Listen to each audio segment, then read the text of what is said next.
যে দায়িত্ব অবহেলা করবে তার উপরে পানিশমেন্ট যাবে, যে ভালো কাজ করবে তার প্রশংসা এবং তাকে প্রাইজ দেওয়া হবে।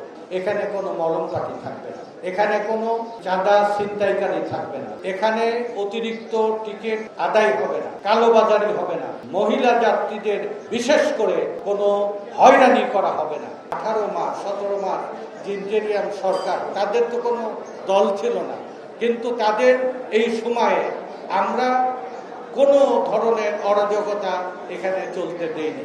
তারাও যেরকম এই এই এই সেটআপের পরে তারা আস্থা রেখেছিলেন, পুলিশ, মালিক এবং শ্রমিক, আমরা এই তিনজনের মধ্যে একটা কোঅর্ডিনেশন করে তুলেছিলাম যে আমরা কোনো অন্যায় এখানে করতে দেব না, নিজেরা অন্যায় করব না।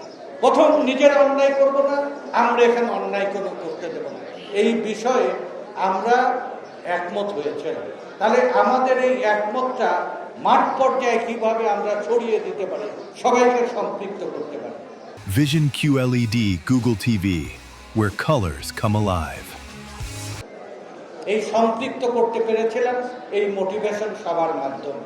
ILOর তত্ত্বাবধানে একটা সংগঠন চলে, Bangladesh institute of labour studies, তাদের সাথে সম্মিলিত শ্রমিক পরিষদ, শ্রমিক কর্মচারী ঐক্য পরিষদ, সরকারের আজকে যারা ক্ষমতায় রয়েছে বিএনপি, তাদের সমর্থিত শ্রমিক সংগঠন, মহিলা সংগঠন, তাদের সকল ঢাকা নগরের সিবিএ এবং নগরের শ্রমিক সংগঠনগুলোকে আমরা একমত করে এই বিষয়ে আমরা সবাইকে ঐক্যমত করেছি।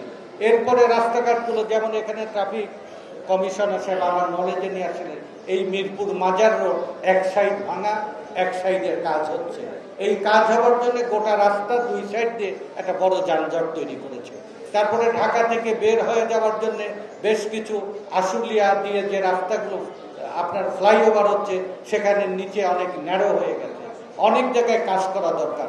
আমরা সবাই মিলে যে যে জায়গায় সংস্কার করা দরকার সেই সংস্কারের কাজগুলো ঠিক করা, যে যে জায়গায় বিভিন্ন ধরনের জটিলতা অচল অবস্থায় তৈরি করেছে সেগুলো ফিক্স করা, সমস্ত সমস্যাগুলোকে চিহ্নিত করে আমরা দায় এবং দায়িত্ব ফিক্স করেছি। যে দায়িত্ব অবহেলা করবে তার উপরে পানিশমেন্ট যাবে, যে ভালো কাজ করবে তার প্রশংসা এবং তাকে প্রাইজ দেওয়া হবে। পুলিশ আইন শৃঙ্খলার জন্য বিশেষ অফিসার এবং ফোর্সকে নিয়োজিত করে।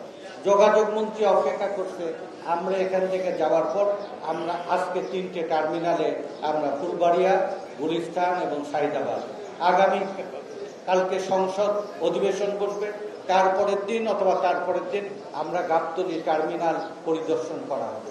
এই পরিদর্শনকালে বিআরটি আসছে, পুলিশ আসছে, ওই দিন যেন আপনাদের একটা প্রশংসা আমরা শোনাতে পারি যে না ভালো হচ্ছে, সাইদাবাদ ভালো হচ্ছে, গাবতলী ভালো হচ্ছে, ফুলবাড়িয়া ভালো হচ্ছে, এখানে অন্যায় নেই, অরাজকতা নেই। কি কি অন্যায় থাকবে না?